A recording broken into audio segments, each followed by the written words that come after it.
Kinong ilam ko dorbar snong Umden Pyllun. Kabakan to biya kasnong Umden mission.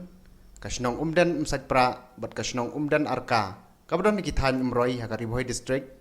Lapan long ika program ban Pynkup Burom yu Walllambok Rani. Ukna badang khat san senam karta.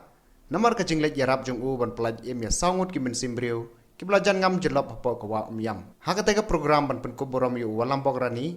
Lapan long haka step up secondary school.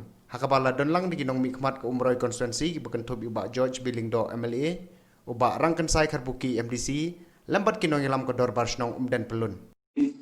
Berai bagi set bujubi. Lomba bagi ke Burom ke Bio ke kisi pada muak su paruan rak ke Burom bukra na kebentar padong ketai bat na kebentar baru ki pada su snong ke kedong bujubi.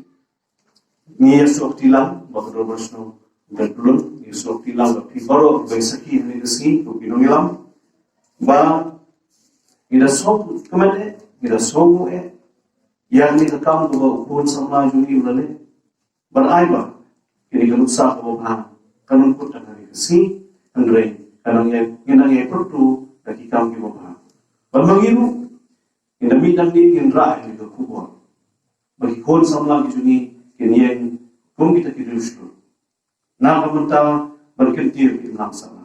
Dalam jingga tuli, dalam jingga hamtam dalam jingga syariat juni hoblay, berai bagi manusia dalam Riewshlur juni berkentir di dalam time bagi tak pun yang baru di jingga di dalam sana. Jingga tuli kenyai long kebor, berai bagi kebor kebanginan mungkin baik kebor kebanginan mungkin mensim breu yang lah kontrak info yang jingga kibatap pun usaha nak yang di dalam sana. Nasoi ha bagi ba MDC om bagi dokumen nangin aji muncul sarkar na pemerintah National Bravery Award.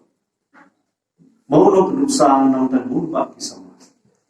Dengan aji mun ni manakalian juga profesional Umden Pyllun itu si Deputy Commissioner District baci SP tambah ini kekiasan puisi dan tiga badai makin nak citation ngomong osno mutaksi ba lapuri nangalian jauh berdosa Umden Pyllun yang ini jauh pun ai mereka berjing sekilang jauh itu kilong ye, tapi tu si Deputy Commissioner, basi SP, bagi selek pakai untuk kamu.